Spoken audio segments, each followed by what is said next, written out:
میرا دکھ یہ ہے، آپ کا دکھ یہ ہے کہ ہم نے اس امت کو زوال میں دیکھا، ہم نے کشمیر میں ذبح ہوتی مائیں بہنیں اور بیٹے دیکھے، روہنگیا کے اندر مسلمانوں کی نسل کشی ہوتے دیکھی، ہم نے فلسطین کے اندر لہو بہتا ہوا دیکھا، درد ہی درد پھیل گیا۔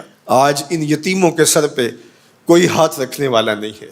3 مارچ 1924 کو ہم یتیم ہو گئے تھے، سلطنت عثمانیہ ٹوٹ گئی تھی، ورنہ شرق سے لے کر غرب تک، شمال سے لے کر جنوب تک مسلمانوں کا تسلط، اور لوگ ڈرتے تھے اگر خلیفہ نے اعلان جہاد کر دیا تو پھر تمہیں پوری دنیا میں چھپنے کی جگہ نہیں ملے گی۔ یتیم جانتے تھے ہمارے سر پہ کوئی کھڑا ہے، بیوائیں اپنے آپ کو بے آسرا نہیں سمجھتی تھی، بوڑھے سمجھتے تھے کہ ہمارا آسرا یہ لاٹھی ہی نہیں، کچھ دنیا میں بیٹھا ہوا خلیفہ بھی ہے۔ لیکن پھر دنیا کے 3 بر اعظموں پہ پھیلی ہوئی سلطنت صرف دنیا کے 3% حصے پہ سمٹ گئی، اور آج 56-57 اسلامی ملکوں کے اندر ہم تقسیم ہیں، اور اس تقسیم کا نتیجہ ہماری ہوا اکھڑ گئی۔ خلافت کی مرکزیت ہمارے پاس موجود نہ رہی۔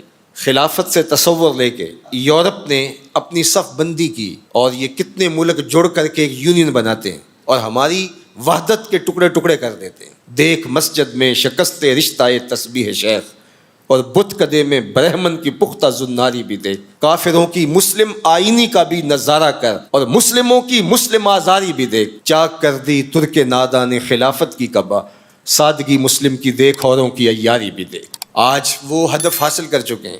آج فلسطین کے اندر قیامت ٹوٹی ہوئی ہے، دنیا کا میڈیا خاموش ہے، یہ جو خبریں ہمارے تک پہنچ رہی ہیں یہ باقاعدہ سینسر ہو کے آ رہی ہیں، یہ سوشل میڈیا کی وجہ سے کچھ تصاویر آ جاتی ہیں، کچھ بلکتے روتے بچے، کوئی بین کرتی مائیں اور کوئی فریاد کرتے بوڑھے ہماری جانب دیکھ رہے ہیں۔ ہماری جانب کیوں دیکھ رہے ہو؟ ہم تمہاری مدد کو نہیں پہنچنے والے۔ گلی میں 3 اوباش کھڑے تھے تو کھڑے کھڑے ان کی شرط لگ گئی کہ دیکھتے ہیں ہم میں سے سب سے بڑا بے غیرت کون ہے۔ تو یہ ثابت کرنے کے لیے گلی میں ایک بوڑھی خاتون آ رہی تھی جس کے ہاتھ میں ڈنڈا تھا، اور اس کو ٹیک ٹیک کے چل رہی تھی۔ ایک اوباش آگے بڑھا اور اس بوڑھی خاتون کے بڑھاپے کا لحاظ کیے بغیر اس کو دھکا دے دیا، وہ گر گئی۔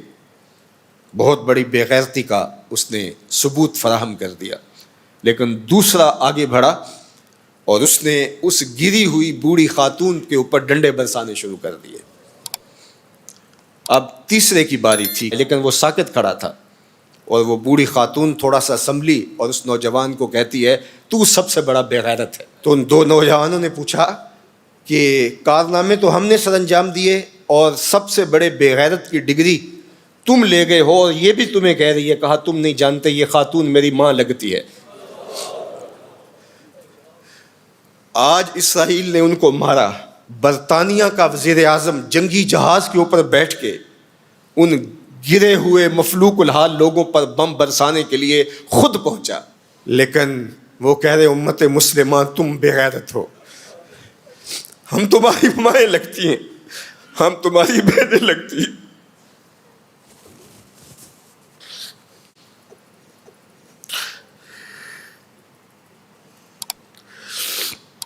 ہم تمہاری بیٹیاں لگتی ہیں۔ ایک یہودی ایک پردہ دار خاتون کے اوپر شراب پھینکتا ہے اور باقی آوازیں کستے ہیں، لیکن وہ دیکھ رہی ہے ایڑیاں اٹھا اٹھا کے امت مسلمہ کی طرف۔ تمہاری مدد کو میری بہنوں کوئی پہنچنے والا نہیں ہے۔ یہ 56-57 اسلامی ملکوں کی فوجیں کرتب دکھانے کے لیے ہیں۔ ہمارے میزائل سسٹم، ہمارے اسلحہ جات، ہمارے ٹینک، ہماری توپیں، ہمارا ایٹم بم تمہارے کام نہیں آئے گا، تمہیں مرنا پڑے گا، سسک کے مرنا پڑے گا۔ یہ امت تمہاری مدد نہیں پہنچے گی، 40 ملکوں کی مشترکہ فوج بھی تمہاری مدد کو نہیں پہنچے گی، حرم سے بھی کوئی آواز نہیں اٹھے گی، نہ عجم سے کوئی آواز اٹھے گی۔ آج امت مسلمہ ایک تن مردہ ہے، OIC مردہ گھوڑے کی طرح ہے۔ بیت المقدس کے ایک کونے کو آگ لگی تھی تو یہ OIC بنی تھی، اور آج پورے فلسطین کو آگ نے اپنی لپیٹ میں لے لیا ہے۔ وہاں یتیم ہی یتیم فریادیں کر رہے ہیں، وہاں بیواؤں کی سسکیاں ہیں۔ ہم اس حالت کو کیوں پہنچے؟ اس لیے کہ ہم نے قرآن کو چھوڑ دیا۔ نہ ہماری عدالت میں قرآن ہے، نہ ہماری معاشرت میں قرآن ہے، نہ ہماری معیشت میں قرآن ہے، نہ ہمارے مقننہ میں قرآن ہے، آج قرآن صرف 2 جلدوں میں بند کر کے ہمارے طاق پہ سجا ہوا ہے. یہ نظام حیات تھا. ہم آج تک اسی برطانوی قانون پر جی رہے ہیں. ہم قرآن کا ضابطہ نہیں لا سکے. 56-57 اسلامی ملک. مجھے بتاؤ آج کسی کو کوئی کہیں سے نکال دے تو دوسرا ملک نیشنلٹی دے دیتا ہے, اس کو شہریت دے دیتا ہے. آج اسلام کو ملک بدر کیا گیا. بتاؤ 56-57 اسلامی ملکوں نے کس نے اس کو شہریت دی ہے؟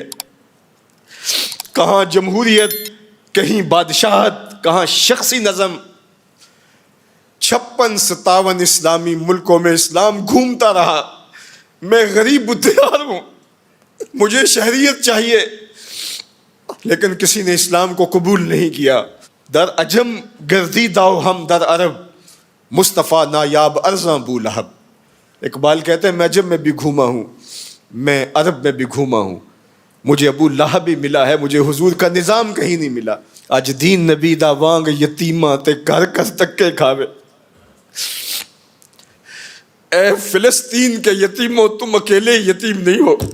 اس وقت اسلام بھی غریب الدیار ہے, اس کا کوئی وطن نہیں ہے. آج اسلام اپنے نظام کے ساتھ کہیں موجود نہیں ہے, اور یہ پستی اور یہ ذبوحالی, یہ ذلت, یہ نکبت, یہ رسوائی ہمارا مقدر کیوں نہ ہو. قرآن سے دوری کے نتیجے میں رسوا ہو گئے. ہمارے دردوں کا مداوا قرآن ہی ہے, ہمارے دکھوں کا علاج قرآن ہی ہے. گر تو می خواہی مسلمان زیستن, نیست ممکن جز بقرآن زیستن.